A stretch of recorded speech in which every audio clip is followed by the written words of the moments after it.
Joe Rogan podcast, check it out. The Joe Rogan Experience. Train by day, Joe Rogan podcast by night, all day. It must be very easy to get people to do your show. Well, I mean, yeah, seeing how we give away millions of dollars, it's yeah. Usually, people are very excited about it. The only hard part for us is, you know, if it's a longer one, just the time off work. So, because sometimes, when we shoot like Beast games or stuff, you know, it can go for a month. But besides the work stuff, of course. Are there people that haven't been able to do the show because they couldn't get a month off work? Oh, yeah, tons, of course. So we always have like, even like the day before, you know, sometimes people get cold feet. So if we're doing something with 100 people, we'll usually have 10 backups just because, you know, I would imagine that the type of person that would do your show would have a job that they could quit. Well, yeah, I mean, I guess it depends, right? Whether it's the YouTube channel where we're, you know, doing, 100 families compete for $250,000, or it's Beast games where they're competing for $5 million. The $5 million, people are way more excited for. Some of the, you know, the YouTube videos, it's not as like grandiose. So they're like, I don't know if I want to lose my job for a 1% chance of winning $250K. So, well, how many people, when you do Beast games, how many people are competing? So the newest season we just shot, we grabbed one person from every country on Earth. So it was around 200. Whoa. Yeah, which was actually pretty cool because you would put them in these like crazy games and you'd see how someone from like the Asian, you know, Pacific countries would react versus to like someone in South America, and they play and think so differently because they have such different upbringing. So it was really cool. Did you have to, I mean, you must have had to thoroughly vet these people, right? Make sure they're not insane. Make sure you don't have a serial killer. We do the psych and background checks, of course. No. How do you get that information if you're going? I mean, if you have, how many countries are there? First of all, it's 190. We went off of whatever the Olympics do, so it's like 100, something around 200. Yeah, plus or minus a couple. So some of them have to have some shitty infrastructure. Oh, I mean, I think one of them has literally 40,000 people living in it. Like it was, what is it? Not the. It's something Sea Islands, not the Cayman Islands. It was, but some island country. And yeah, I was like, wow, like my town, which has 100,000 people, is 2.5 times the population of your country. Well, I was joking with the contestant because I was like, if you win the $5 million, you could technically give a $200 dividend to every single person in your country. It's like, it's that crazy. It's that little people living there. Wow. Yeah. That's the kind of country like, I wonder if you could buy that country. I mean, the GDP is probably, you know, $200 million if I were to guess. So. Like someone like Elon or something like that could buy Not a even country. Elon. There's probably thousands of people in America that could. I mean, I feel bad. People from that country listening. Well, we didn't say the country. Okay, true. We're good. We're good. We didn't say it. Exactly. It's but not look, yours. They should know what they are. Yeah. They're a country of 40,000 people. That's just what it is. Nothing wrong with that. But it's it is weird how many countries there are, and if you've got a person from every country, what are the odds you're going to get good data as to whether or not they're a criminal? Well, that's why, I mean, if you saw like our budgets on what I have to spend on casting those people, it was ridiculous to be able to get them all. Because basically what we did is we got multiple options for each country. And what I was worried about is that like the contestant from blank country would suck. And then the country would be like, Jimmy, you hate us and you purposely picked this, you know, absolute moron. So we would pick 2 or 3 from each country, and then we let people from those countries vote on who should compete. So it wasn't even one. I had to get multiple from each. So I think I ended up spending over $1 million just on, you know, aggregating and casting and background checks and everything, and then putting it out there so people could vote on it. But that way, you know, whatever, like Georgia and Europe, if that guy's an absolute moron, it's on them. They picked him. You know? Right. That's actually very smart. Exactly. How did you come up with the concept for this show? Like, what? First of all, how the fuck do you have time to do that show as well as do your YouTube show? Yeah. I just don't sleep much during those because, like, Beast Games basically is 30 days of just, 18 hours a day filming. And so for people who might not have heard of it, it's essentially the largest cash prize of any show in the world. Season 1, we had the most contestants of any show in the world and the largest sets of any show ever to exist. And I was just like, what if you take like a reality show, but you just ramp everything up to the absolute maximum? And like season 1, we gave away $22 million just in one season, right? And, some of the biggest game shows in the world right now give away $250,000. Like, we're giving away $2 million every episode. Yeah, Look at that. That's wild. All those people. That's so crazy. That set's amazing. Yep. And then we build a city. And so also, holy shit. My whole thesis behind it with this is, when you watch these, game shows or reality shows, there's a lot of takeaways. And like after the show, they'll put people in a room and they'll be like, hey, talk about what happened here. And it's like intercut. And I was like, well, what if we just have 1,000 cameras and we just let people be themselves and we kind of just show it in real time. So we also, like in season 1, we broke the world record of most cameras ever used in any production of any movie, show, anything ever. So like this set right here, there's over 1,200 cameras in there. and the most that room is so big. Yeah, it's bigger than the football field. And so there's 1,000 contestants. We have to have an A cam on all of them. So there's like a pole on each of the platforms on them. Plus there's hundreds of cameras in the roof and blah, blah. I think there's over 1,200 here, which outside of this, the most ever used in production was 400. So like I literally had to, and this might seem insane, but this is why I think the show appeals to quite a few people, because normally in a show, they would have a story producer walk up to you, hold a camera and be like, all right, you got 3 minutes. You're kind of the bad guy. Say roughly along these lines, almost basically put words in your mouth. And then they'd go like person to person with like one camera.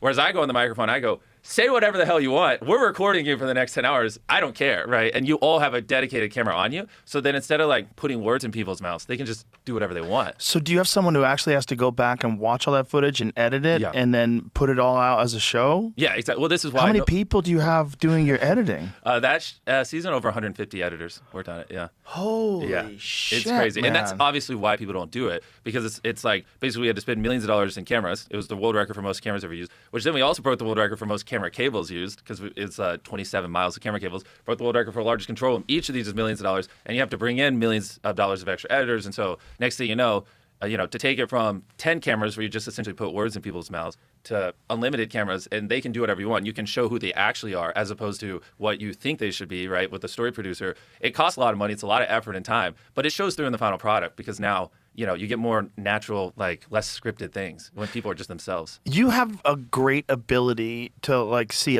the big picture, and a great ability to put together things regardless of what the budget is. Like, regardless of how much money you're going to make, to do the best product.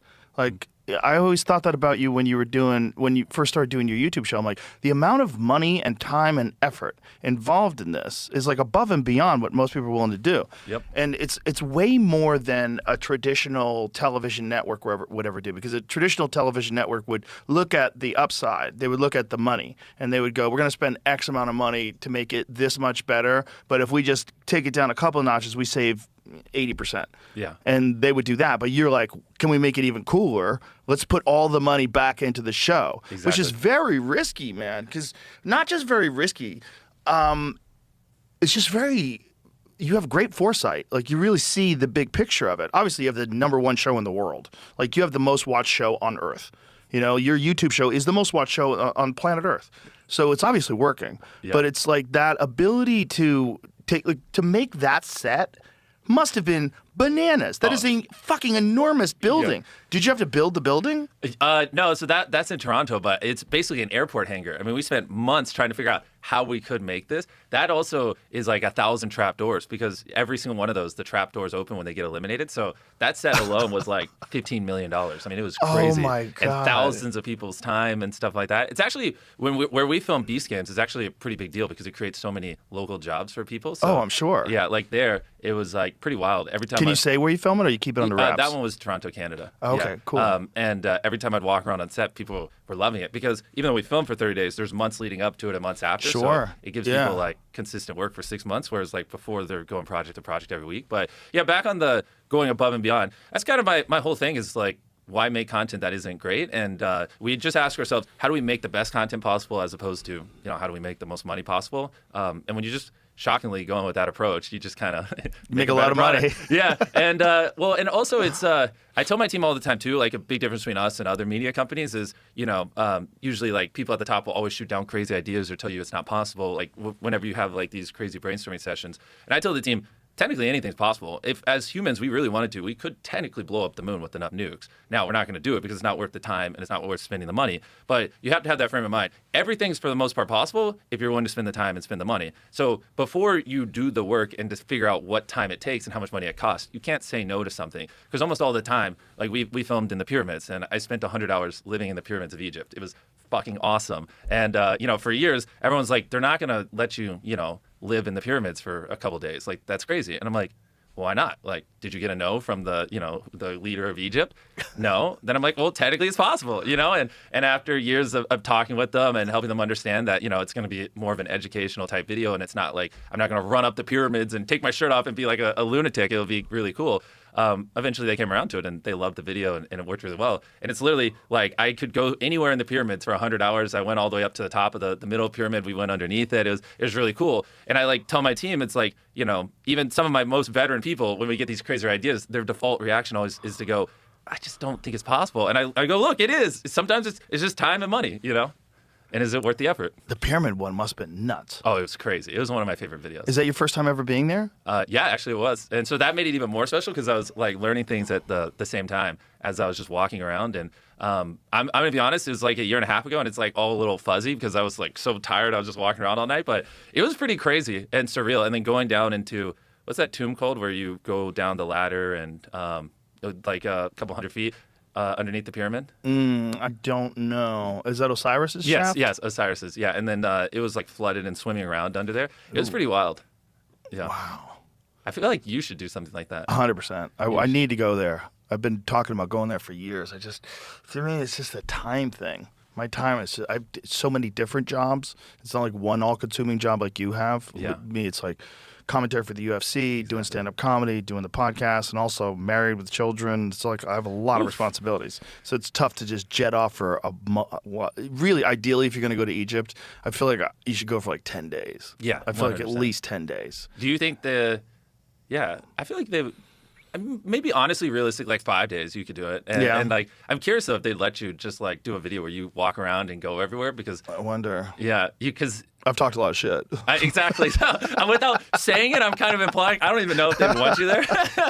Well, I never have said anything bad about it. Yeah. I just think that the people that run it have a very narrow-minded perspective of how all that stuff was made, and I don't think they really know. And I think there's a lot of gatekeeping in terms of what the official narrative is, is like how it was all made and who made it and what it's all about. That's why they're really hesitant to accept any alternative perspectives, because they have a timeline and they attribute all this construction, and there's a lot of evidence that timeline doesn't make any sense. Yeah. Like, did you check out the Sphinx? Yeah, and you can go underneath it and go in that little room. Yeah. Did you do that? Yeah, which that's the stuff I feel like it would mean even more if you did. You've talked to Dr. Zahi, right? Mm-hmm. Yeah. Did you have him on the show? Yeah, I had him Okay. on the show. Yeah, okay, good. Yeah. And so he's obviously the guy, so you should just call him and see. Yeah, I'd rather go with somebody else. I'd rather. I didn't listen to that episode. I'd rather go hang out with one of the historians that I know. Graham Hancock? Yeah, Graham Hancock would be the perfect guy to go with. Yeah, if you and Graham if it's Hancock possible. walking around. Oh boy, there'd be some crazy stuff said. Yeah, well, whatever happened in that part of the world during that time frame is pretty spectacular. And it's kind of amazing that no one has ever achieved anything even remotely similar to it since. Yeah. And it's at least 4,500 years old. And that's just a guess, though. They really don't know. Yeah. It's a crazy place. The fact that you got to film a show there is nuts. Yeah, I love how you call it show, and to me it's just a YouTube video, but it's just funny. It's a show. Yeah, I know, of course. And it makes sense because you do stuff with the UFC, and in your world, a lot of it's called shows. But I mean, whatever it is people are watching it. yeah, at home. I know. It's a show. It's just funny. It's to me. I haven't Just heard a it called video. that in years. But yeah, that one was crazy. And I mean, one thing that I'm really proud of that we did for season 3 of Beast Games, which I like in hindsight, I'm not even sure how we pulled off. So I want to see your reaction to this. Okay. So basically, the finale where we have the $5 million, we have the final contestants. We filmed it in the Roman Coliseum. Whoa. Yeah, we crowned the winner of season 3 with the $5 million cash prize in the middle of the Roman Coliseum. played the first game there in over 1,000 years. Wow, Yeah. that's crazy. No, I'm so grateful. I like we just filmed that too, so I'm like coming off the high, and I just like it almost gives me tears. Like what we shot was so cool. We had like a live orchestra at like the top ring up there too. So like as the game got dramatic, we would have them like play louder music and stuff. It was like so surreal. Like there's multiple, because I've done really crazy things in my life, but there's multiple moments during that where I'm just like looking around in the middle of the Coliseum as we're like filming the show, and I'm like this doesn't feel real. It was pretty wild. It doesn't feel. I mean, I went just to visit a few years back, and it didn't feel real. It's so strange to imagine like what that was like. Yeah. How many thousand years ago? What year were they doing the games in the Roman Coliseum? I would guess 1,900 years ago.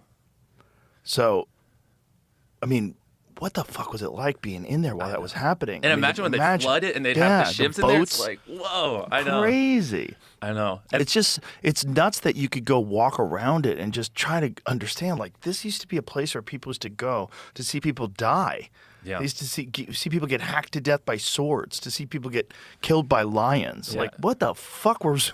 Well, it's also interesting, too, because I did a lot of research, before we filmed there. And it also did a good job of, back then they had, like, the hierarchy and, like, the nobles people would sit at the bottom and the poor people be at the top. And it also played, like, a good role of, like, showcasing unity, even though there are all these different people from all these different, economic statuses. They would all be in the arena there, but also remind them where they are. And there's, like, so many political implications of it, too. Yeah. And so just everything about it. Like basketball games.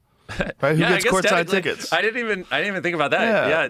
Jack Nicholson, courtside tickets. Or Jay-Z famous or people. whoever. Yeah, courtside tickets. True. Yeah. I mean, it's the same thing. I think in the Coliseum, though, that was the most dangerous seats because, like, there was a couple of incidents, I believe, when either a lion or a tiger leapt up and got a hold of some people. Yeah. Well, I didn't hear about that, but when I was walking around, they would have the, emperor, like, seat right there. And I was like, man, if I was a warrior, I could throw a spear at him. Like, this is a killer view, but, like, how did no one ever just kill this guy, Right. I was like, that's all I could think about. It's like, this is a little too close to the battlefield. How close is it? It was like, 4 rows up. It wasn't like anything too crazy. But, like, there's, like, obviously walls when you're walking around, like little walls, so you can't just, walk into the stand. So they're, like, kind of trapped in the arena. But it was definitely within spear throwing distance. I wonder how long it took to build that place. Because when you're walking around, like, this is an epic piece of real estate. Like you guys built, like, an insane structure. And they did it, almost 2,000 years ago or whatever it was. Yeah. So it took 8 years to build. Wow. From AD 72 to AD 80. Yep. Wow. Construction started under Vespasian between AD 70 and 72. It was completed and inaugurated under Emperor Titus around AD 79 to 80. So the main build phase lasted roughly 6 to 8 years. The Cup is down to its final matches. One trophy, one champion. DraftKings has you covered for every single one. The DraftKings app is now available in all 50 states and includes all markets, bringing the game straight to your fingertips wherever you are. From Florida to Texas to California, you're in on the excitement at the speed of sports. No matter where you're watching, you're always connected and in the game with one app. New DraftKings customers sign up with code Rogan, spend $5 to get $200 in rewards within 21 days. That's code Rogan in partnership with DraftKings. The crown is yours. Bet with DK Sportsbook. Gambling problem? Call 1-800-GAMBLER. 1-800-MY-RESET. Connecticut, call 888-789-7777 or visit ccpg.org. On behalf of Boot Hill Casino in Kansas, bet tax pass-through may apply in Illinois. 21 and over. Void in Canada. Event contract trading with DraftKings predictions involves risk of loss. Availability varies. Bet to get bonus bets that expire in 7 days. Trade to get $50 in predictions dollars that expire in 1 year. Issued every 7 days via click-to-claim for 21 days. One non-withdrawable reward redeemable. Predictions offer void in New York. Ends July 19th. Terms at dkng.co/audio. Yeah, it's fascinating, too, because I like to think of, like, something equivalent now would be, like, maybe SoFi Stadium. Like, that's such a beautiful, massive stadium. And I wonder if, like, 2,000 years from now, would that still be there? Right. Like, the Roman Coliseum's, like, relatively still intact. It's pretty crazy. Yeah, that's what's crazy. Well, it's because it's made out of stone.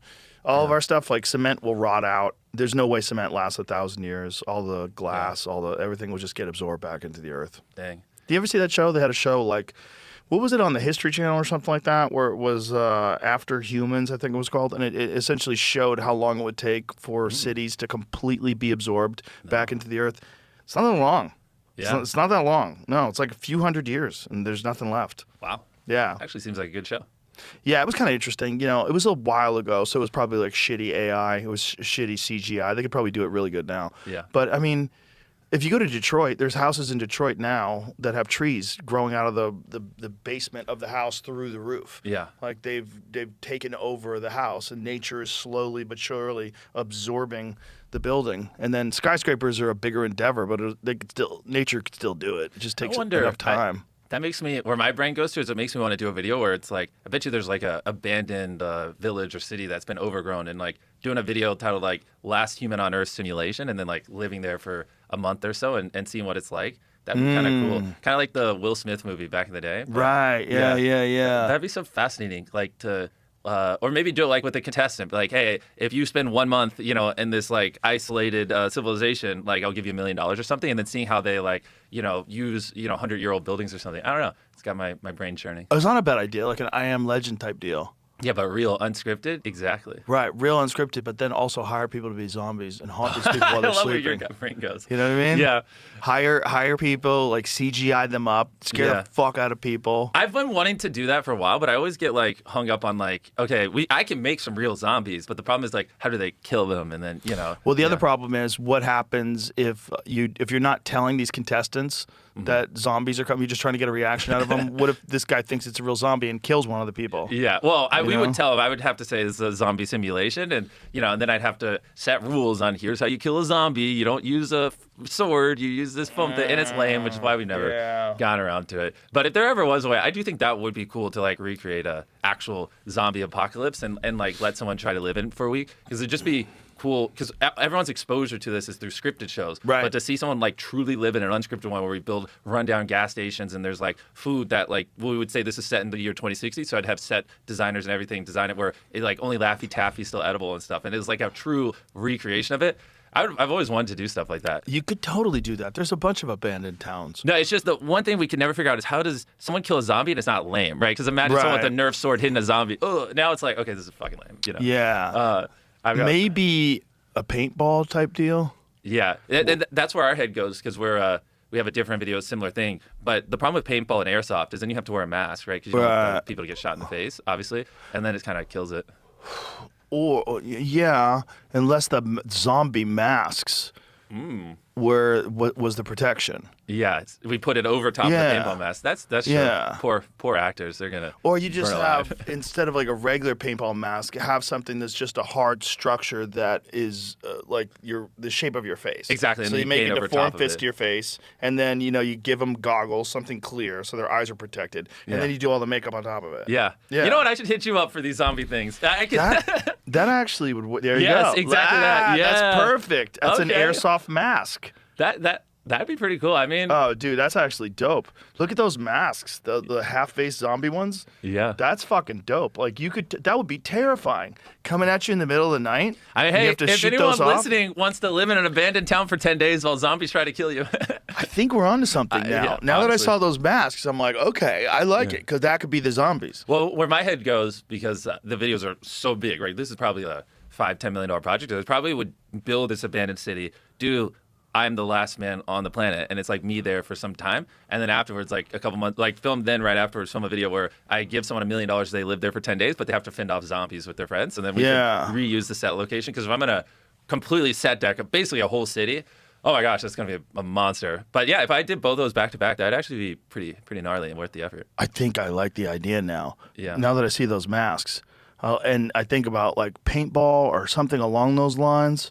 Well, what I'm picturing too is like ideally you can find a city with a skyscraper, because I want like someone with the long lens pointed down of like someone, picture them on a street, it's pitch black and they have like a fire and it's them and their 3 friends and then they hear noise and zombies and stuff. Like those shots would be so beautiful. Like I mean it would probably be one of the most beautiful videos ever. And I'm picturing we put like vines like on all the buildings and stuff too. So If you wanted no one around, it's going to be hard, because you're going to have to do it in an abandoned place. Exactly. And you're not going to get an abandoned skyscraper. maybe.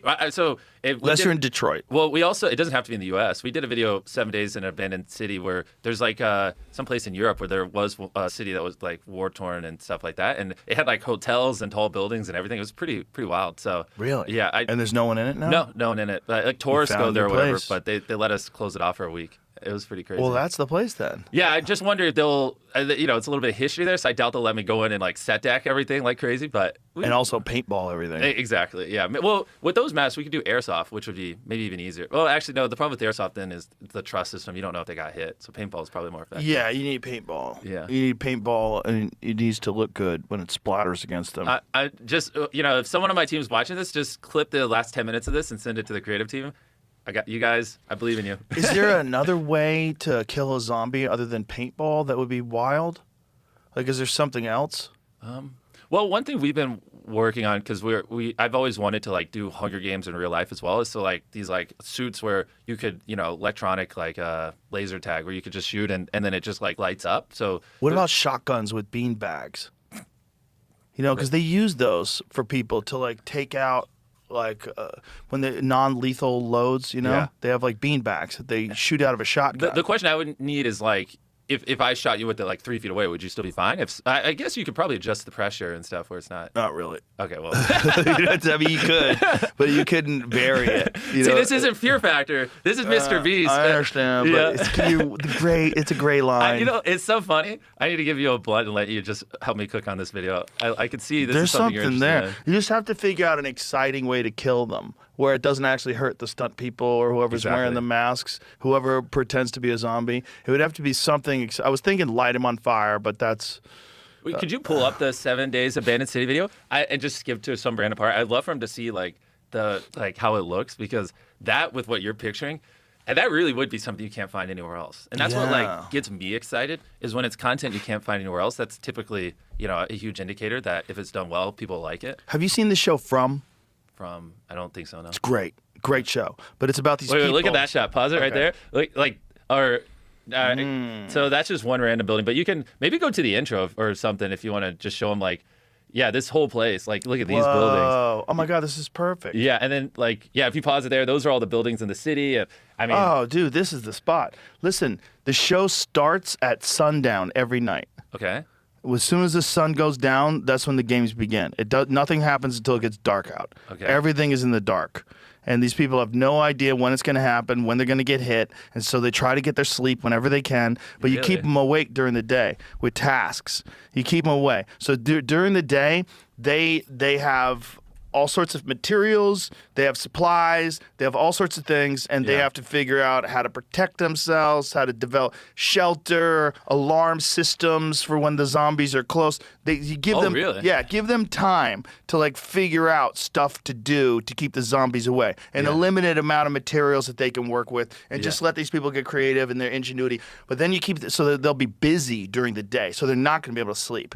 So at nighttime, when it gets dark out, then they don't know when it's going to hit. So you have these people sitting around, and it might be 7 p.m., 8 p.m., 9 p.m., and then 3 in the morning, shit starts 30 happening. zombies come in and they got to shoot And them all with paintballs. and they're yeah. creeping in. Yeah. Like they're creeping in. Bro, you're getting me excited. I mean, Yeah. it would be so fucking cool to like let them build a structure or something, and then like in I Am Legend where he has to point the lights because they hate lights, but like at nighttime, like we can hide lights throughout the city that they'd have to collect and then set up so they have good vision around their fort and everything, and then they have like, you know, cycles where they take turns watching and stuff. Yeah. And then we only send the zombies out theoretically at night or whatever the structure would be, so they have chill time, or maybe every night 40 zombies are unleashed, and then so they're like they shot like 35 of them, but they're like, oh shit, there's 5 hidden around the city. So that day while they're walking around, they're like on edge, and the tension throughout the day would be phenomenal. Yeah. There's so many cool ways to do it. And, you know, you don't have to tell them that the zombies are only going to come out at night. Yeah. Just have it that way.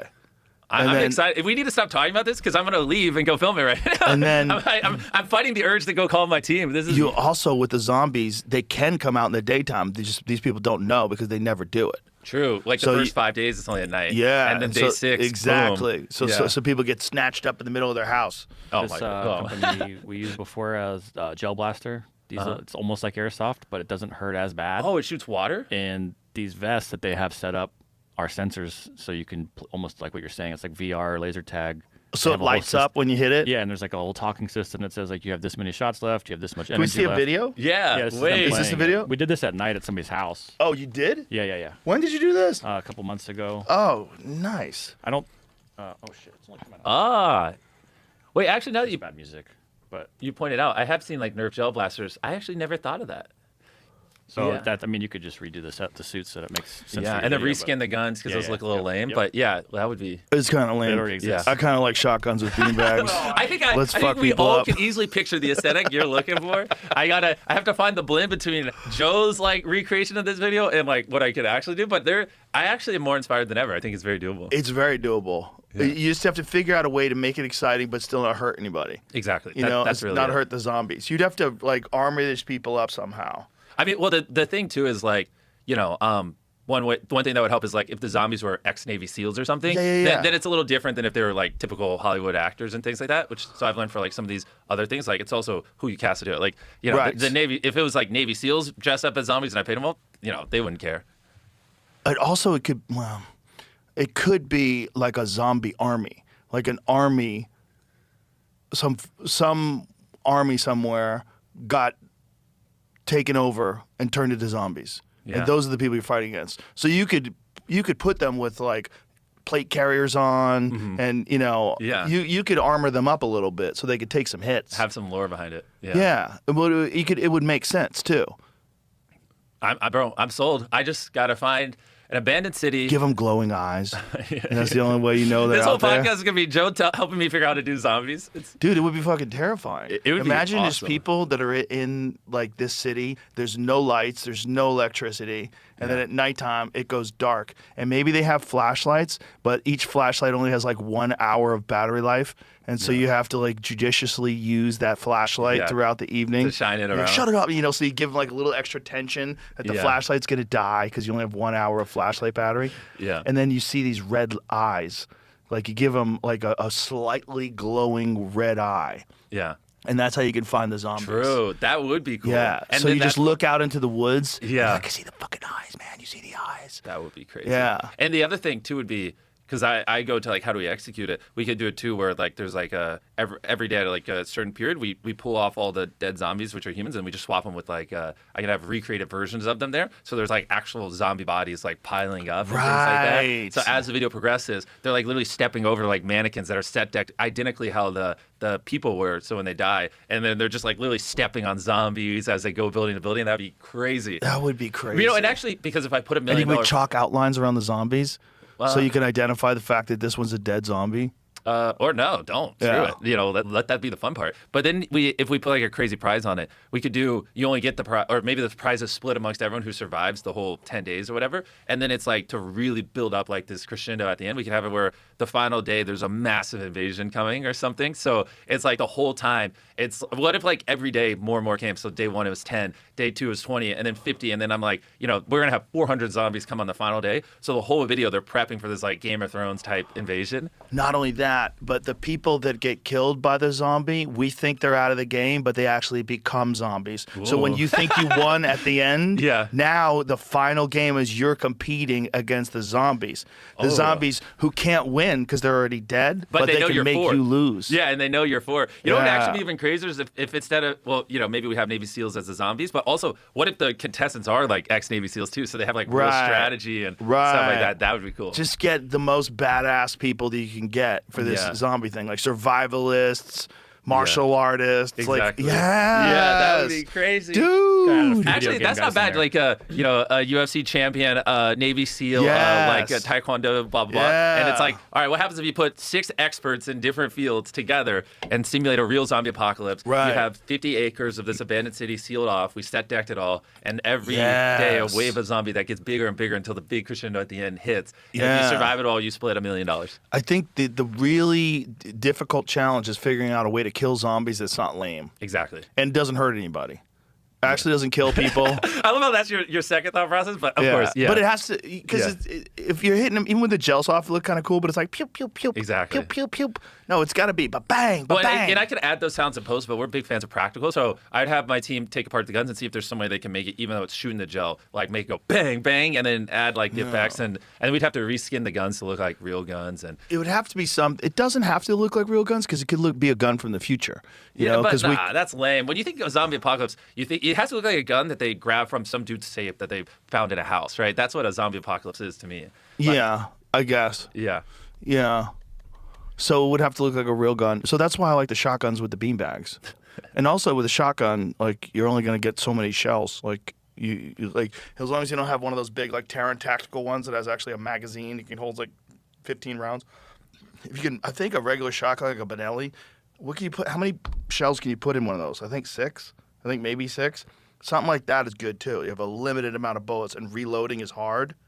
We just got to find out. Like maybe if it was like 20 gauge, maybe it was like 20 gauge shotgun, like bird shot with a beanbag. Maybe that wouldn't fuck people up, but it would make a big bang. Yeah. And you'd be hitting them.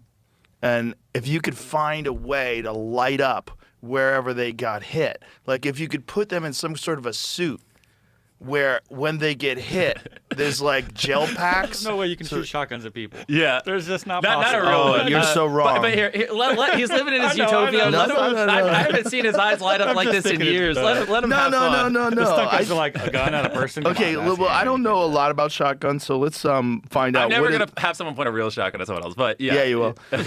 Trust me, we're gonna work this out. Oh, you want to help co-direct I'm gonna help. Yeah, I'm in. You'll actually see in like the background of one shot, Joe, Just like this? He's like, yeah. It's like the Navy SEALs are fighting off the zombie apocalypse. I want to be one zombie one night. Yeah, he's I'll like, sneak in. Everyone's like, who's that bald guy over there? That's just like, oh, fuck yeah. Shotgun damage on a zombie, you have to blow their head off, right? How would you? Oh god. Well, don't, this is the don't even question. get him started. He's gonna be talking about hit damage for 20 minutes. forever. But it depends on what kind of zombie. Like Walking Dead zombies are so stupid. You get stabbed in the head with a pencil and they die. Remember, it was just going through the head because they would shoot them with those crossbows, and like crossbow wouldn't even kill a person.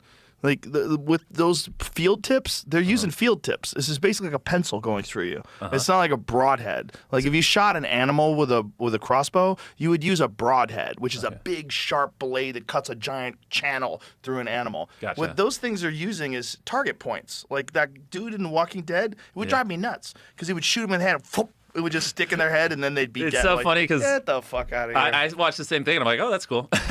Different audience.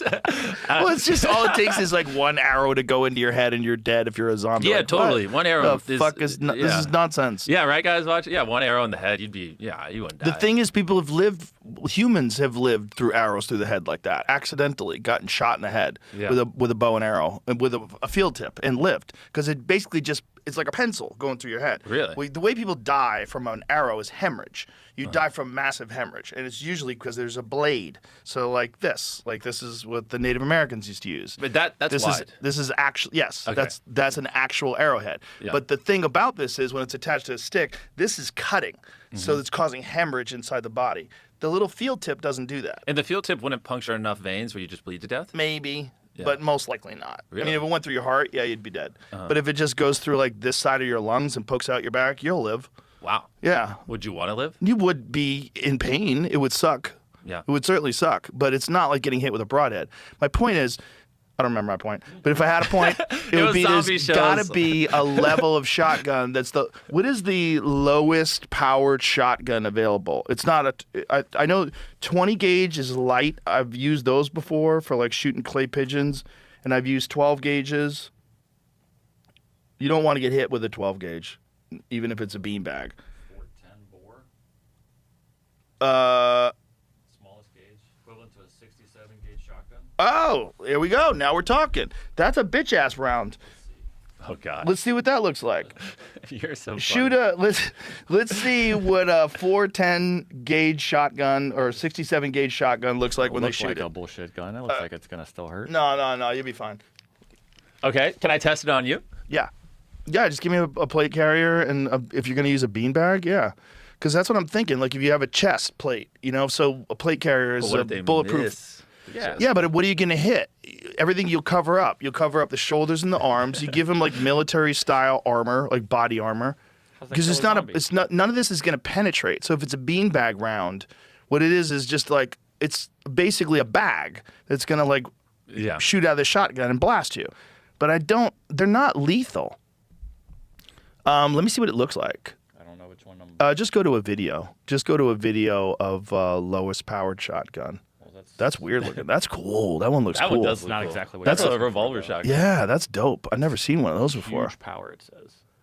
Interesting. Yeah, the title is that's smallest but smallest. deadliest that's shotgun. Yeah, I think it's smallest in terms of like the size of it, not the round itself. Yeah, this isn't. I did ask for lowest powered, but that's not what people want to click on videos. I know, for. Yeah, psychos. I feel like most people who buy shotguns are looking for shotguns that don't. Well, how kill about people. this? Look up 67 gauge Oh, I shotgun. had done that here. And does it show you a video of that?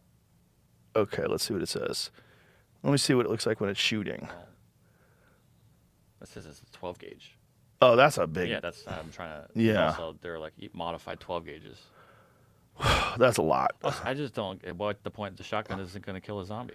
Yeah, but it could in this game, You have to get- Jamie. I know, but you have to get You're- so close to get a fucking headshot or whatever. So it's more fun to like get snipers and grenades and. I don't know if you have to Throw use knives. headshots.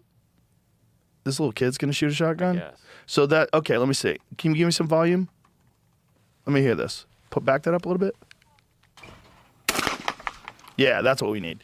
We need that kind of shotgun with like a beanbag round or right. rock salt. I got it. The team, they're listening. They're on it. Yeah, something where it makes an impact. There's a sound like a gun going off, but you can't really kill anybody with it. Yeah. This is totally possible, dude. You'd have to have like very strict safety protocols on the set, though, because one of the things when I first moved to LA in like 1994, there was a guy that a friend of mine actually knew who was an actor who was on a set who took a gun that had a blank in it and thought it'd be funny to just put the thing to his head and pull the trigger. And he didn't realize that just the actual air coming out of the gun, if you put it right to your head, is lethal. And he blew his brains out. Oh my gosh. Yeah, with a blank. He just didn't. I mean, or like the Alec Baldwin situation. And, yeah, that was actually probably negligence because it seems like there was an error where they were using like real rounds.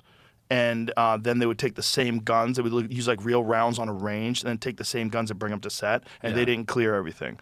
Yeah. So I don't know who's responsible for that. I don't know what ultimately came out of that. But you're never supposed to point a gun, even if it's not loaded. You're never supposed to point a gun at someone ever. In movies now, like if you and I were doing a movie, I'm like so hesitant to this whole shotgun thing. Welcome back to reality, Joe.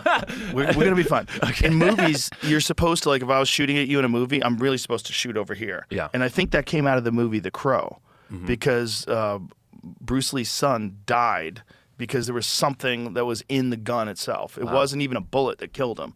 It was like there was a particle or something that hit him from the blank.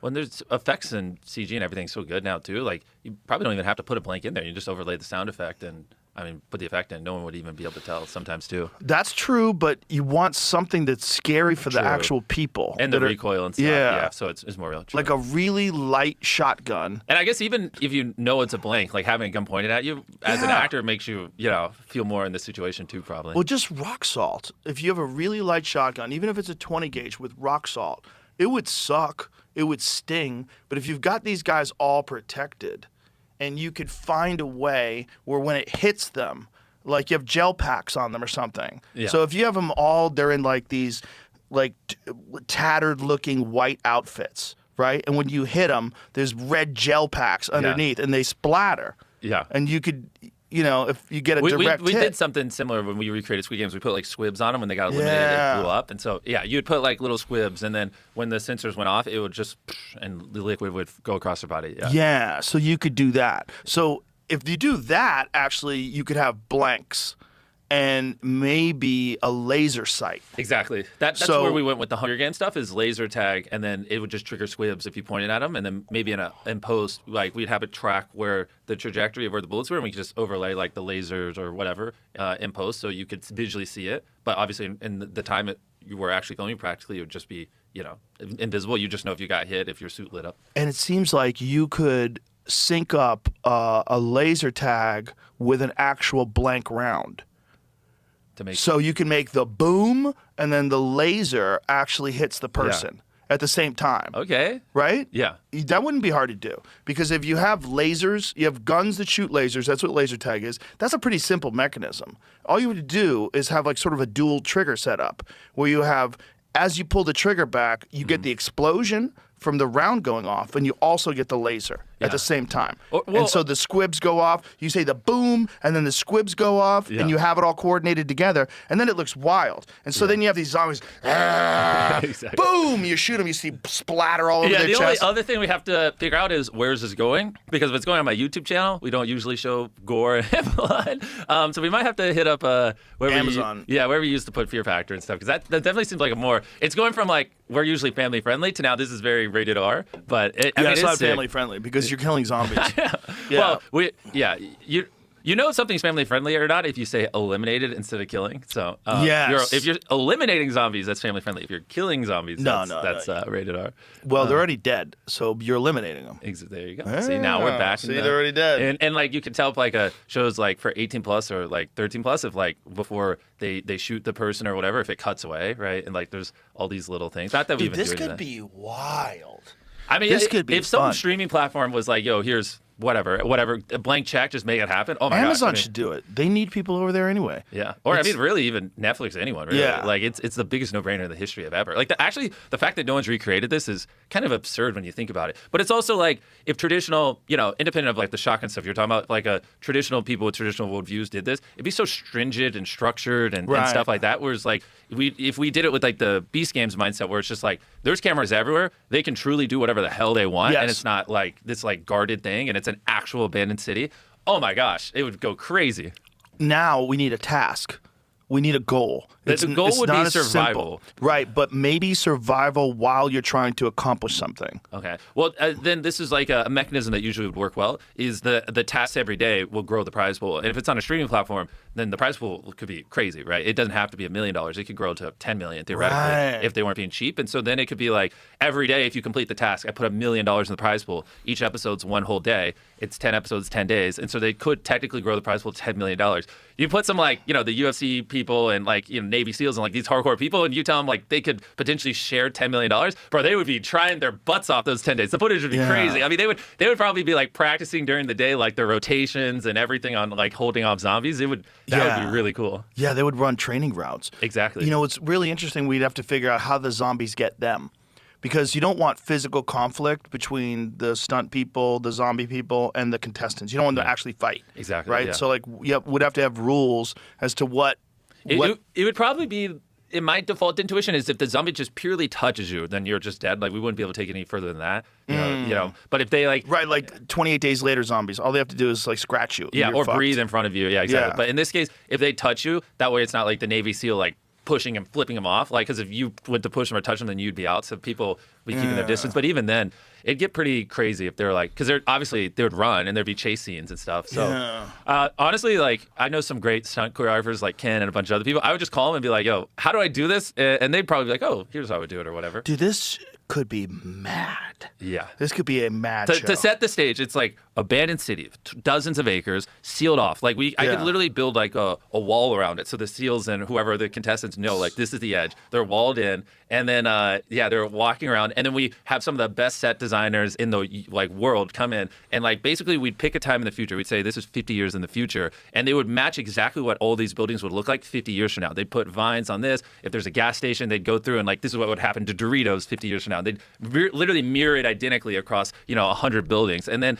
we'd have a helicopter fly in, drop them off, and then it's like every day like we could have like an eagle fly over and drop their task of the day, and in the middle of the city's $1 million. Oh, that's what we could do. The prize pool in the middle, if the zombies touch it as well, then they lose the money. So they're not only defending themselves but also the prize pool. So in the middle of the city, so that's why they have to build a fort around it, and then every day if they complete their crazy task, right, which is distracting them from building their fort, then a helicopter will drop another $1 million on their prize pool. So then it's like, so episode 1, they complete the task before the zombies come at night, and then it's like I come in on a helicopter, we have a rope lowered down, $1 million is massive in ones, right, and then it unhooks, and now they have $2 million there. Like, good luck, guys. And if there's 6 of them, then it's like you're now, if you survive, are all winning over $300,000. And then but if you grow the prize pool to $6 million without getting eliminated, you're all millionaires in 9 days, bro. That would be crazy. Wow. And then the zombies come in. We figure out the practical guns with the right sound effects and practical guns, right sound effects, and what entails you getting killed by a zombie. Yeah, like how do they? And the other thing too, to make it fun, is if a zombie eliminates one of you, they get 1/6 of the prize pool or whatever. So then now the zombies are incentivized, right, to try to. So then it's like if a zombie touches the Navy SEAL, whatever the way is, it's like, congrats, now you're a millionaire if it's later on. So then, like, as it goes on, things are going to get really tense on both sides, and it'll be really cool. Yeah, dude. Because that's how you take it, where people don't want to be zombies, so now they're like excited to be zombies. They're like, ooh, I actually sneak up behind them and I get $1 million. People are going to want to be zombies anyway. True, because it's going to look sick. It's going to be sick. Honestly, I would want to be a zombie. Just like imagine walking in a horde and role playing being a zombie. That'd actually be a pretty cool afternoon. It'd be so sick. It's total pitch black. There's no power, no electricity. You just see red eyes in the woods. Oh my gosh. Where these dudes are sneaking in. And you'd have to have some sort of rules, like how the zombies can move, whether they can run, whether they can, you know what I mean? Yeah. Because like we have to decide, are these 28 days later zombies that run at you? Or these like Walking Dead zombies that are like kind of like... We'd probably start off that way, but they evolve with time. And I'm a big fan of like, usually when you have like people who are playing certain roles, they usually end up going rogue. It's really hard to get hundreds of people to do like certain things, like, you know, in an unscripted sandbox environment. So we would have to constrict them in a way where, like, if we didn't want them to move past a certain speed, we'd probably have to figure out some way to put like a chain around their feet or something that physically wouldn't allow them to do it. Right. Or like if you have 300 zombies going, right, you can't redo it, right? Like Right. if one of those zombies goes rogue and Scrat, it's like I can't reshoot the show, right? That's what's so high stakes about the things we do in a unscripted world. So we'd have to physically make it where they couldn't do things they're not supposed to do in a perfect world. Or if you have 300 people, if 2% go rogue, that's still 6 zombies going rogue, which is brutal. This episode is brought to you by Blue Chew. I'm sure you've heard of Blue Chew by now, but let me tell you what they've been up to. They've been on a mission to get you bricked up for years, and now the #1 brand for better sex. Over 5 million happy men have bought Blue Chew for better sex, and you know what? Girls love the results too. Their new 4-in-1 chewable Blue Chew Gold is for performance and passion. 2 ingredients maximize blood flow for stronger, longer-lasting boners, and 2 get you in the mood. It's designed to dissolve under your tongue for fast results. They are #1 for a reason, and we have a special deal for our listeners right now. Buy 2 months of Blue Chew Gold and get the 3rd free with my code Rogan. You also receive free overnight shipping. Visit BlueChew.com for more details and important safety information. This ad and the products being advertised are intended for a United States audience. Yeah, it is brutal, but I think with proper planning, if you really sit down and plan out what the zombie's task is, what it means, and like what these people are doing, and what goals are they trying to achieve while they're there and while they're defending against zombies. You got to give them stuff to do during the day so that they're fully occupied, so they can't sleep. Okay. It's really important. Like, the more they do during the day, it optimizes the amount of money they can win. Yeah. Like, as they complete tasks, if they stay alive, they have a higher threshold. Whereas if someone just fucking sleeps all day, Yeah. doesn't get anything done, even if they survive, they can't make any money. Yeah. I get what you're saying. You know what I'm saying? And that works if these are, you know, hardcore like people, so it's good. Like if I had normal contestants, they'd be like, "Oh, this is horrible." You want that though. Yeah. You want Yeah. people to bitch out. You want a few people to quit because there's always going to be people that Me won't and you quit. are held to different standards. And if I did that, there would be maybe 10 trillion articles written about how I'm the most evil man on the planet. But What? if I made it too hard where people couldn't sleep or whatever. No, listen, you can't read those articles. Fuck those people. Yeah. You just got to make an awesome show. Yeah. The awesome show is you keep these motherfuckers awake. And you make it so that they can choose to sleep if they want. Yeah. But there are tasks to achieve. And if you can complete these tasks, you have the potential to make a lot of money. But if you don't complete the tasks, you can't make any money even if you survive. Bro, I'm sold. Amazon, Netflix, whoever wants it, let us know. Like, Right? You got to keep these motherfuckers can make awake this happen. so that nighttime is terrifying. Can you Yeah. imagine seeing people sitting there with their shotgun? Exactly, Just nodding falling out asleep. and then opening their eyes and looking out and seeing red eyes in the woods. Like, ideally, fuck! we get a tight shot of their faces as they're asleep, and then Yeah. one of the other guys would go, "Zombies!" and you hear bang, bang, and then Yeah. they wake up and they grab their gun. Well, that's a problem of people randomly shooting wild while there's other people around them. So it kind of would have to be blanks and lasers. Because now that I'm thinking about it, like, people are going to spaz out and accidentally shoot someone in the face, This is where especially if they're tired. I've done. I mean, obviously you did unscripted with Street Fighter, but I've done lots of unscripted stuff with lots of people. And exactly when you're talking about the shotgun stuff, I'm like, there's just no shot in hell that we'd ever be able to. It would have to be like, but I love the Joe rounds, and we could do it in a way where we set that the guns where it looks really cool, and we can recreate the sound effect. But then Joe rounds, like those, it's essentially like the Nerf ones. Now I'm remembering them, like they're like water that explodes on impact. Those would be perfect, honestly. Yeah, but you want blanks because you want the bang. Well, you want the bang for the people, for the psychological effect, the fear. It's in the middle of the night. It's dark. You're making a bang go off, the flash of the bang going off. Yeah. And then maybe to avoid people being able to shoot each other, maybe at nighttime they're completely separated. Maybe at nighttime. No, you want them together. I'm telling you, like if they built a fort around the money, what you want in the shots is you always want people to be able to tell what they're competing for and like their why. And you usually, but you don't want to have to say it, right? You don't want to have to say, "Oh, I'm competing for this money." But if you have the money in the background of the shot, intuitively viewers will be like, "That's what they're competing for." So like a fort built around it where they have walls and they're standing on it and you see the money behind them in the shots, like intuitively to a viewer, you're going to instantly understand the motivation, and it's going to be it will just be so crazy, the shots. It'll be so Maybe it's beautiful. like a super advanced game of hide and seek at night where the people can't talk. They have to be very quiet because the zombies have like hyper hearing. Like you give the zombies like Walker game ears. You know what those things are? No. It's like, do you ever go to a gun range? Yeah. Because you know you have those headphones. Oh, and that they you amplify. You can hear everything else way louder, but when guns go off, it kills volume above a certain amount of decibels. Yeah. So they can hear everything. So if you hear someone whispering like that, the zombies like will be able to key in on it. Yeah. They'll know where the people are, and these people have to hide from the zombies at night. True, because I guess the other thing is if they built a fort around it, how would the zombies even get to them, right? 'Cause now they're going to have elevated So walls. instead of that, you have people that are trying to hide. So you got these zombies slowly creeping through these abandoned buildings looking for people. Yeah, we'd have to get it to with them where the seals and stuff couldn't like lock doors or anything, right? Right. No locks. So it basically no like, doors have locks. That's what makes the hide and go seek so good. All the handles or all the doors are removed. Yeah. There's no locks. So every night, maybe we would brainstorm it more, but theoretically they all have to hide in a different building or something. They couldn't be in the same building. And then the zombies scatter across the city. And then wherever you are in the building, people have to be able to get to you. The zombies have to be able to get to you unrestricted, right? Yeah. And so maybe before we release the zombies, we'd have a producer just go in and walk a path. Like, all right, there's a factual path where you could die to a zombie. This is good. And then we'd let them loose to make sure there's no cheating. There's something. This would be wild. This could honestly, this is one of those things where I say this to my team quite a bit. It's either going to be like the worst show imaginable that people clown on, or it's going to be like the #1 show ever. And there's no in between. Like you don't do this like kind of all right where people are like, I like it. It's either like cringe, we failed, this sucks, or it's like, this is the greatest thing ever. Why did this not exist before? Like The Walking Dead, or what's the HBO show called?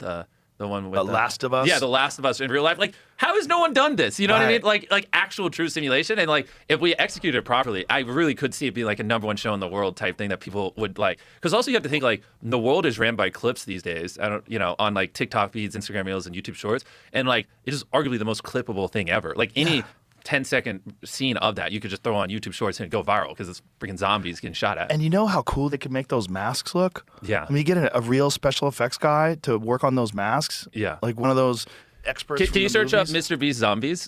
We have a video on our channel from like, I mean, God knows how long ago, 7 years ago, where we did like make like a mini zombie horde, but not like in a simulation like this, just for fun to see how people in public would react. And like it looks disgusting, the things they were able to do. It's pretty crazy. Yeah, especially modern special effects and makeup artists, they can do amazing stuff, man. Wait, if you could find like a close up of my face, or like it was like crazy.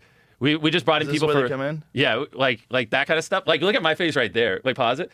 It's freaking wild.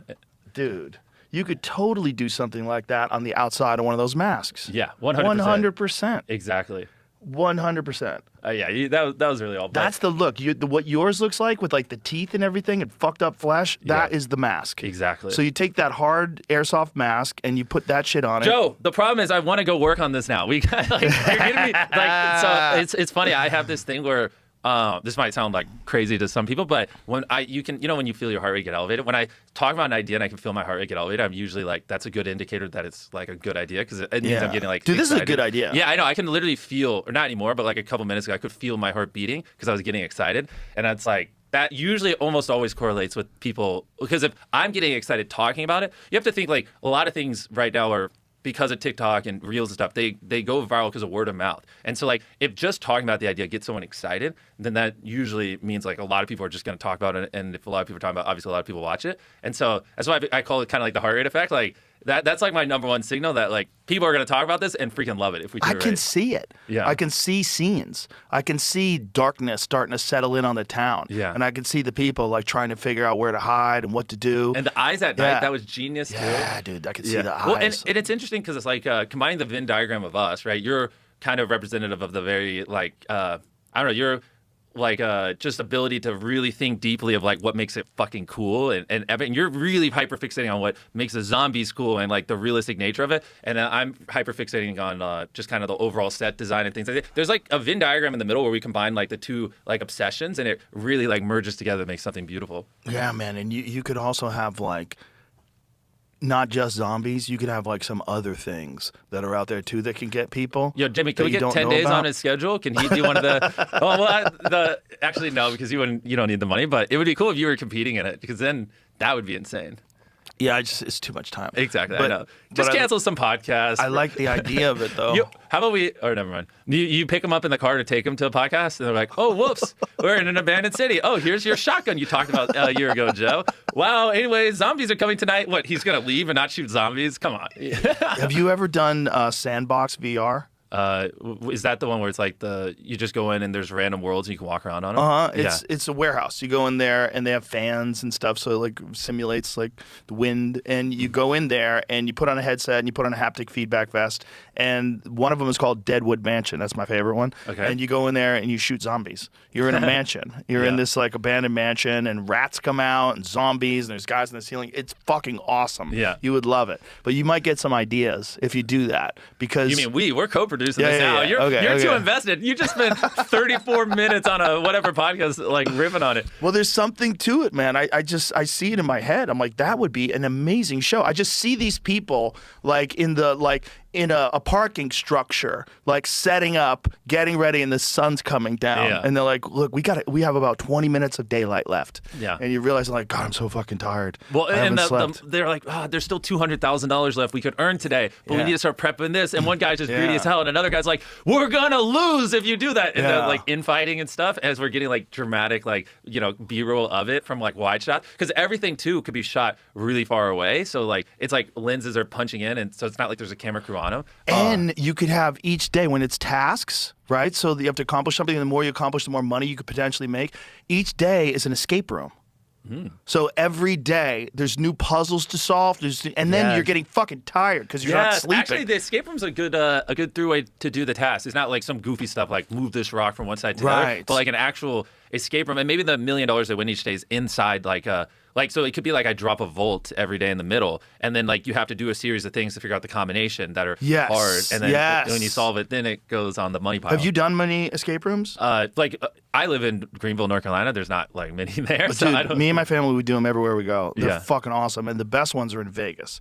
They have They have an It one in Vegas, It 1 and It 2. You're in this. It's fucking incredible. Okay. It's so good, and it's huge. It's like 30,000 square feet. This place. Yeah. And they actually have Pennywise the clown. They have an actor who Yeah. wears the fucking suit and looks just like Pennywise and scares the shit out of you. Yeah. It's amazing. But those kind of people, you could recruit those kind of people to design puzzles and things where people 100%. have to do every day. And then you're dealing with sleep deprivation and people having to work together and not. Yeah. Oh my God, dude. And I know the perfect people for it. We did for Salesforce. We did their Super Bowl commercial this year, and in the commercial, I hit $1 million in it. Like basically, if you watch the commercial just with your computer in the commercial, you can win $1 million. And there's like a bunch of random clues and puzzles hidden through it. And so the first thing it did, it took you to a website that just like loosely explained it. Over 60 million people visited that site and attempted it, but it still took weeks for people to find $1 million. And it's like one of the craziest internet like puzzle hunts ever, because it would like take you to this website, which would take you to this other one where you'd have to call a number, and like it's a 4-hour voicemail. But like at the very end, I would like say like 1, 2, 3, 4, 8, blah blah blah. And if you weren't recording this, you're gonna have to listen to all 4 hours again. Hang up, and then it's just like sending you everywhere. And it's basically like 100 of the most complex puzzles on the internet. And like it took this like group of like really high level puzzle solvers almost an entire month to solve it, even with $1 million on the line. And millions of people were trying it, and there's a whole subreddit dedicated to it. And so I just basically went on Reddit and I got all the most cracked out puzzle solvers in the world. And I was like, if you had unlimited budget, how would you make the most insane puzzle ever? And then that's what they came up with. And it was like, it's like hard to even articulate the steps on it. Like some of it was I don't even know how to describe it. It was like so complicated. Like sometimes there's like a page with like a bunch of buttons on it, like 1 million buttons, but only one works, and like you have to go through and click it all. And so some of them were mundane, and then other stuff is like a paragraph of text, and you have to like use some old language like decipher the text to figure out what the words were. And so like each puzzle required like a different skill set to like get through it. Wow. Yeah. I could think of all sorts of different things you could have these people do like during the day, these different tasks, different puzzles that they have to solve. Yeah. There's like languages I didn't even know it exists. So like in the commercial, I'm wearing a belt that just had different colors on it. But if you put the colors in order, it like translates to this thing. And like, I mean, I don't even understand what half the things were, but people were able to figure it out eventually. Like they were just showing me like, oh, this represents Braille, these dots. And so we put them in this way. And then if you combine it with these colors, and it got like pretty insane. And like, so it all ties back to like the Super Bowl commercial and like every little thing in there. And like one part of the puzzle is you have to find locations on a map. And like in the commercial, I hold up a grenade, and it's like a 1 plus question mark equals is like whatever, and it ends up being like but the text is yellow, and like it's like a stone was drawing on it, and like it basically meant Yellowstone, and then you put in Yellowstone in like this location thing on a different website, and then it unlocks this, and you had to draw like a circle on a globe. It got like pretty crazy. And, Wow. Yeah, I know, which is why like tens of millions of people attempted it, but it took almost a month for someone to win $1 million, and like there's $1 million on the line, and all you needed to win it was your computer. So it was like pretty cool to see like communities form, and like people are doing like daily like podcasts and updates on it of like what the next like step of the puzzle were. Because what you'll see in these puzzles too is like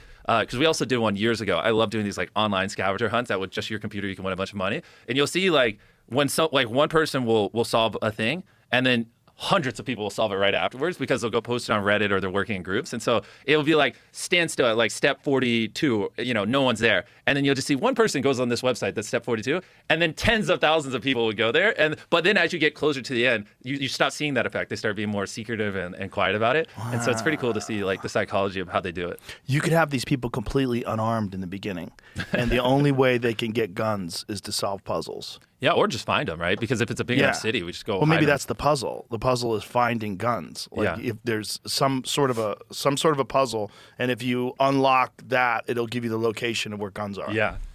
Yeah, and maybe and I also think of like fun stuff too. Like we could give them like there could be a gun safe or armory in the city, but it's like they have to like break into it, right? And that could just be a thing that takes like a ton of time. Like so you have to like go find.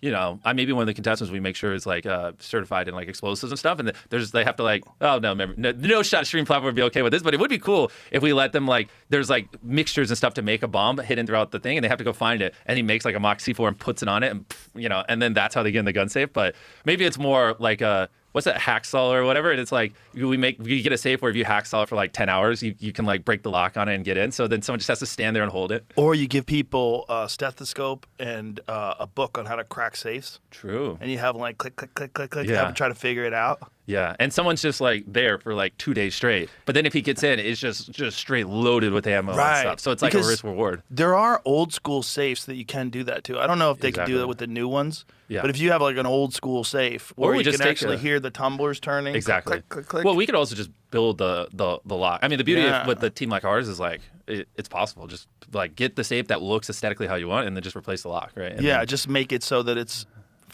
solvable but complicated. Yeah, that would be cool. Because then it's like, well, I'm a big fan of when they have agency, and so it's like, it's like we could even lay it out there like this will take days to solve. Yeah. And so you could spend days going collecting guns or days making money to grow the prize pool, or you could spend days trying to get lucky on this like safe that is doable, but there's no guarantee you figure it out. And having tons of stuff like that's what like makes it interesting too for the viewer, because you're like, I love in these kind of reality shows where a viewer can ask, what would I do? Right. Yes. And that's what tends to be what like people in families when they watch together, they love like in Beast Games when I offer someone $1 million, but you have to eliminate your friends.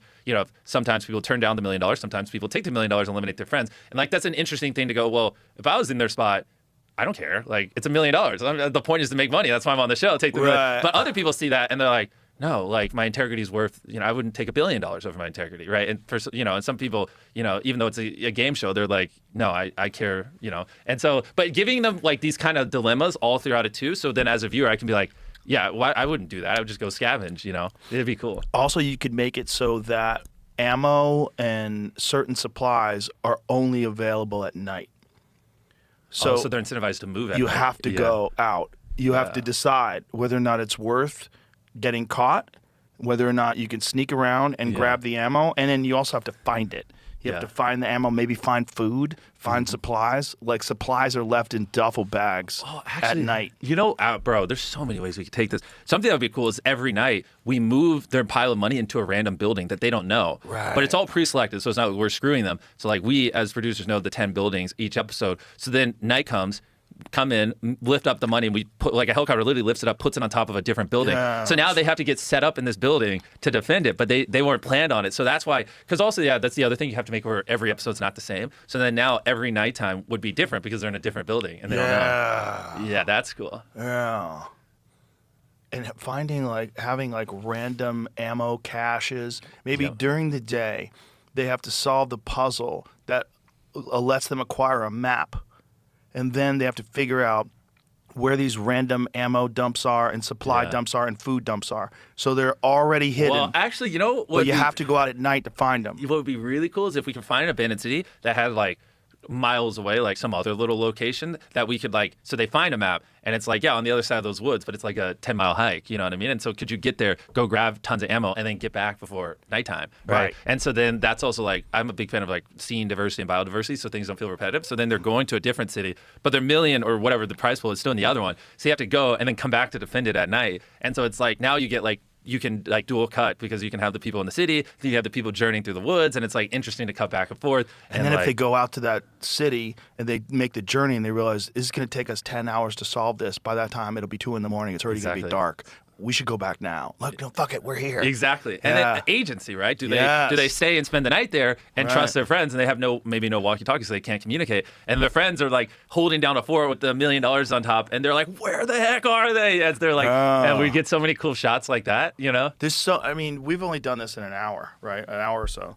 Yeah. There's so many different possibilities if you just sat down and worked. It must be so fun to do what you do, dude. Exactly. Well, and this is what we're doing right now is we're what I would call blue skying, and we're not thinking about, for the most part, restrictions. We're just thinking about what's great content, and a lot of that's lost. Like people in a lot of writers' rooms, they'd instantly be like, "You can't do that," or "That's not possible," or whatever. And it's like right now we're just figuring out what is the best show possible.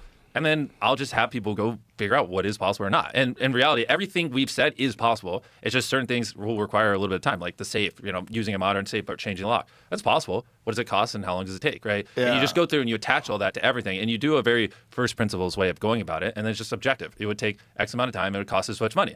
And then and then you just go through and figure out what's worth it, what's not. As opposed to, every step of the way, people be like, no, you can't do that. Go ahead and redo it. And it's just like it seems obvious, but I'm not really sure of many media companies that approach it like we do, which is that. No, well, the thing about what you've done is you've built it from the ground up with yourself and with your team, right? So you've never had a bunch of executives telling you what you should be or shouldn't be doing, and that's why it's so great. It's like you have creative people and then you have the business people. And the business people, they think they're creative, but they're generally not. Yeah. And they want to tell the creative people what to do so that they can say, that was my idea. Yeah. And so then you get a bunch of people in meetings that give you terrible advice and terrible ideas. Bingo. And then they also want to compare it to shows that have already been successful. Exactly. Well, we've already done this, and why don't we do it this way? And then you don't get the purple cow effect, which everyone knows. And What's the purple cow effect? So if you're driving down the road and you see a cow, who cares? You'll never think of it. But if you're driving down the road and you see a purple cow, you're going to think about it like, why was that cow purple? And it'll stick in your brain. It's the same thing with content. If it's a show you've seen multiple times or a format that's similar, you won't think twice. But if it's a purple cow, but something you've never seen, then you'll think about it again. And that's what's counterintuitive to how, like you were saying, most execs think. They think, well, we did this before, it did well, repeat it. But it's actually the inverse of how you should look at it. And thankfully, that's why with Beast Games, I work with Prime Video because they just give us creative control. And they're like, you know what you're doing, you can do it. But everyone sees that creators are growing bigger and bigger audiences. And so a lot of, every platform on earth is trying to work with them.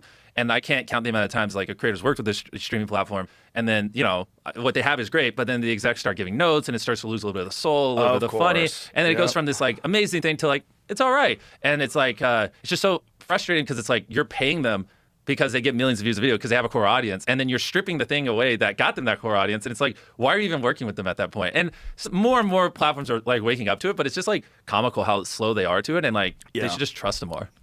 Yeah. Well, it's hard for them because they have to put up so much money, and not everybody's Mr. Beast. Yeah. That's the problem. It's like you have a great vision and you're really good at executing, but some people aren't. And so if you're going to dump a bunch of money into something, you see them making a disaster, like the Joker 2 or something like that. Yeah. You're like, hey, yeah. the fuck are you doing? Of course, and that's where it's like, well, what to an exec might be a disaster, to like a creator might be a masterpiece, and so that's obviously where. But it's evolving. I mean, I think obviously with Obsession, I mean, they just grossed $400 million. Isn't that crazy? I still haven't seen it, but I heard it's amazing. Oh, what? You would love it. I know. I just don't go to movie theaters anymore. I don't either, but like that one, as with how well people were talking about it, I had to see it. It'll be streaming soon. Yeah. I think it'll be streaming in July or something like that. Yeah, Obsession, Backrooms, which was made by a creator, Amazing Digital Circus, they've been crushing it, Iron Lung. So it's like Hollywood seeing it more and more. But the writing's been there for years, but now that, I mean, we just had essentially 4 hit films made by creators back to back to back to